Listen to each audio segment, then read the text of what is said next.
ፕሬዝዳንት ትራምፕ ምክንያታዊ በሆነ መንገድ ይሁን እንዲሁ አምልጧቸው አደናጋሪ ንግግራቸው በዓለም ዙሪያ መነጋገሪያ ሆኗል። ትራምፕ በኢራን ውስጥ 168 ሴት ተማሪዎች የተቀጠፉበት የልጃገረዶች ትምህርት ቤት የተመታው በቶማሃውክ ሚሳኤል ሊሆን ይችላል፣ ኢራንም ይህ ቶማሃውክ ሚሳኤል ሊኖራት ይችላል ብለዋል። ይህ ንግግር በብዙዎች ዘንድ እንደ ፖለቲካዊ መከላከያ ተደርጎ ተቆጥሯል። የዚህ ሀሳብ አራማጆች ትራምፕ ትምህርት ቤት ላይ የተፈጸመው ጥቃት በምርመራ ላይ በሚገኝበት ሁኔታ እንዲህ ያለውን አስተያየት የሰጡት ሆን ብለው እንደሆነም ሀሳባቸውን ያጠናክራሉ። ኢራን ቶማሃውክ ክሩዝ ሚሳኤል እንደታጠቀች ምንም አይነት ማስረጃ በሌለበት ሁኔታ ትራምፕ ይህንን ማለታቸው ምናልባት ኢራን ይህን መሳሪያ ታጥቃ ሊሆን እንደሚችል ፍንጭ እንደሆነም የሚከራከሩ አሉ። ይህም ብቻ ሳይሆን ትራምፕ ለኢራን ከባድ ማስጠንቀቂያ አስተላልፈዋል።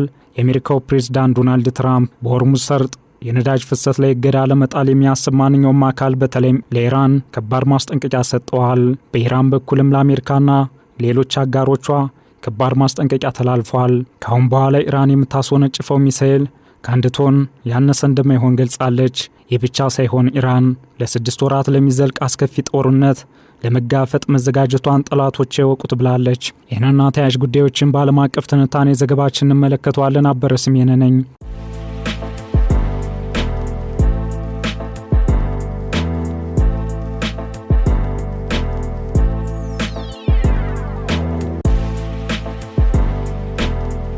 አድማሱን እያሰፋ በሚገኘው የመካከለኛው ምስራቅ ጦርነት ከሁሉም ተፋላሚ ወገኖች እየተሰነዘሩ የሚገኙ መወነጃጀሎች ጦርነቱን ከማባባስ የዘለለ ምንም አልፈየዱም።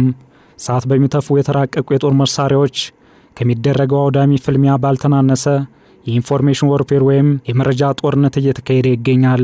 በኢራን ሲቪሎችን ባነጣጠረ ጥቃት ደረጃ ከፍተኛ ውግዘት ያስተናግደው የሚናብ የልጃገረዶች ትምህርት ቤት ጥቃት አንዱ ነው። በሚናብ ለተገደሉ 168 ንጹሃን ሴት ተማሪዎች ሞት አሜሪካ ተጠያቂ እንደሆነች ኢራን በተደጋጋሚ ገልጻለች። ከአሜሪካ ወገን ደግሞ እንዲህ ያለው ክስ ተቀባይነት የለውም። ጉዳዩ ከፍተኛ ውግዘት ያስተናገደ ብቻ ሳይሆን ጥልቅ ምርመራ እየተደረገበት ይገኛል። ይህ በሆነበት ሁኔታ ፕሬዝዳንት ትራምፕ አወዛጋቢ አስተያየት ሰጥተዋል። ትራምፕ የልጃገረዶች ትምህርት ቤት የተመታው በቶማሃውክ ክሩዝ ሚሳኤል ሊሆን ይችላል፣ ኢራንም ይህ ቶማሃውክ ክሩዝ ሚሳኤል ሊኖራት ይችላል ብለዋል። እንደ ትራምፕ አስተያየት ከሆነ ጥቃቱ በአሜሪካ ሳይሆን በኢራን የተፈጸመ ነው እንደማለት ተደርጎ ተወስዷል። ይህ ከእውነታው እንደራቀ በስፋት የሚታመን አስተያየት የፖለቲካ መከላከያ ተደርጎ ተወስዷል። ወዲህ ደግሞ እሳት በሚተፉ የጦር መሳሪያዎች ከሚደረገው ውጊያ ባልተናነሰ ጥቅም ላይ እየዋለ የሚገኘው የኢንፎርሜሽን ወርፌር ወይም የመረጃ ጦርነት ተደርጎ ይወሰዳል። ለዚህ እንዳመክንዮ የሚቀርበው በአሜሪካ የተሰራ የረጅም ርቀት ክሩዝ ሚሳኤል መሆኑ አንደኛው ነው። ሁለተኛው አመክንዮ ይህን አደገኛ ሚሳኤል የሚጠቀሙት አምራቿ አሜሪካና አንዳንድ አጋር ሀገሮች እንደ እንግሊዝና አውስትራሊያ ያሉ ሀገራት ብቻ ናቸው። ኢራን ይህ ሚሳኤል እንዳላት እስካሁን ምንም አይነት ማስረጃ ለመኖሩም ሌላኛው ጉዳይ ነው። በዚህ አወዛጋቢ ንግግር ላይ አስተያየታቸውን ከሰጡት መካከል አስተያየቱ ፈጽሞ የማይታመን ነው ማለት አስቸጋሪ እንደሆነ ያነሳሉ። ምናልባትም ትራምፕ የአሜሪካን ወንጀል ለመደበቅ ባልተጠበቀ ሁኔታ ሚስጥር አፈትልኮባቸው እንደሚሆን አስተያየት እየተሰነዘረ ነው። የዚህ አስተያየት አራማጆች ምንም ማስረጃ ባይኖርም ትራምፕ ኢራን ቶማሃውክ ክሩዝ ሚሳኤል እንዳላት መናገራቸውን በድንገት ያፈተለከ እውነት እንደሆነ ይቀበላሉ። ያ ማለት ግን ኢራን ልጃገረድ ተማሪዎቿ ላይ ሚሳኤል ተኩሳለች ማለት አይደለም። ትራምፕ እውነታውን ለመደበቅ ሲባል ኢራን ቶማሃውክ ክሩዝ ሚሳኤል እንዳላት መረጃ አውጥተዋል እንደማለት እንጂ ካሁን ቀደም ፔንታጎን አሜሪካ ያላትን የቶማሃውክ ክምችት በቂ እንደሆነ ቢገልጽም ትራምፕ ለቁልፍ አጋራቸው የዩክሬኑ ፕሬዝዳንት ዘለንስኪ የከለከሉት ቁልፍ ሚሳኤል ነው።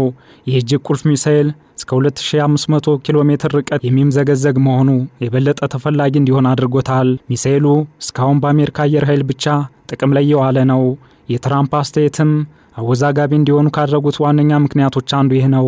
ምንም እንኳን ትራምፕ ኢራንን ተጠያቂ ለማድረግ ቢሞክሩም በሚናብ ለተጎዱት 168 ንጹሃን ሴት ተማሪዎች ሞት አሜሪካ ተጠያቂ እንደሆነች ባለስልጣናት ተናግረዋል።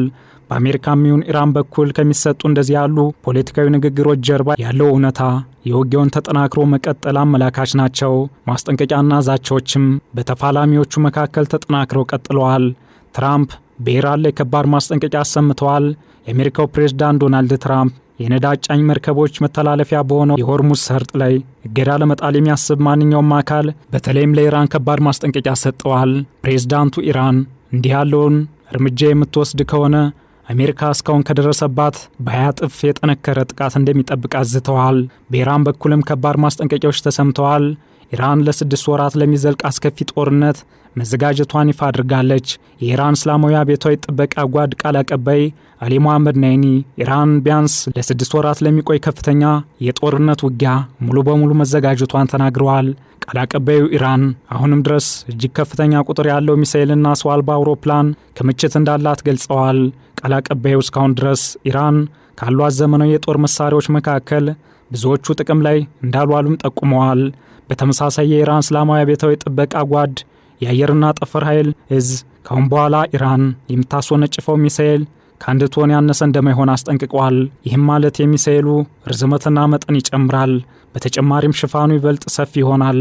የኢራን የውጭ ጉዳይ ሚኒስትር አባስ አራግቺ በበኩላቸው ኢራን አስፈላጊ ሆኖ እስከተገኘ ድረስ የሚሳኤል ጥቃቷን ለመቀጠል መዘጋጀቷን ተናግረዋል። ከአሜሪካ ጋር ሊኖር ስለሚችል ድርድር በተመለከተ ደግሞ ኢራን በጣም ከፍተኛ ልምድ ስላላት የድርድር ጉዳይ የመነሳቱ ዕድል ዝቅተኛ ነው። ይህም ባለፈው ዓመት ሰኔ ወር ድርድር እየተደረገ ባለበት ሁኔታ የተፈጸመባትን የእስራኤልና አሜሪካ ጥቃት ይጠቁማል። እየተደረገ ያለው ጦርነትም የተጀመረው በተመሳሳይ ጦርነቱን ለማስቀረት የድርድር ሂደቶች ወደሚቀጥለው ደረጃ በተሸጋገሩበት ሁኔታ ነው።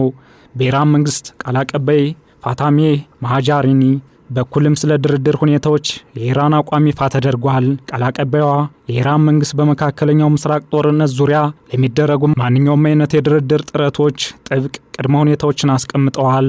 ይህ ጥብቅ የኢራን የድርድር ቅድመ ሁኔታ ማንኛውም ድርድር ውጤታማ ሊሆን የሚችለው አፋጣኝ የተኩስ አቁም ከተደረገ ብቻ ነው። በተጨማሪም ጥቃቶቹ ሙሉ በሙሉ ሲቆሙና ጥቃቱ ዳግመኛ እንደማይፈጸም አስተማማኝ ዋስትና ሲሰጥ ነው። እንዲህ ያለውን የኢራን ጥብቅ ቅድመ ሁኔታ አሜሪካና እስራኤል መቀበል የሚችሉት አይሆንም። ምክንያቱም ኢራን የጦርነት ከተቋጨ በኋላም የኒውክሌር ጦር መሳሪያ ስጋት መሆኗ እንደማይቀር በራሷ ባለስልጣናት በኩል የወጡ መረጃዎች ይጠቁማሉ። ይህ ደግሞ ከመካከለኛው ምስራቅ አልፎ መላውን ዓለም በአንድም ይሁን በሌላ መልኩ እያስጨነቀ የሚገኘው ጦርነት እንዲከሰት ምክንያት የሆነ ጉዳይ ነው። ተስፋ ማድረግ ግን ተገቢ ነው። እናም በቀጣይ የሚሆነውን አብረን የምንመለከት ይሆናል። ዓለም አቀፍ ትንታኔ ዘገባውን ስናዘጋጅ ዘ ዲፌንስ ፖስት፣ ኤፒኒውስ እና ዘ ኮንቨርሴሽን በዋቢነት ተጠቅመናል።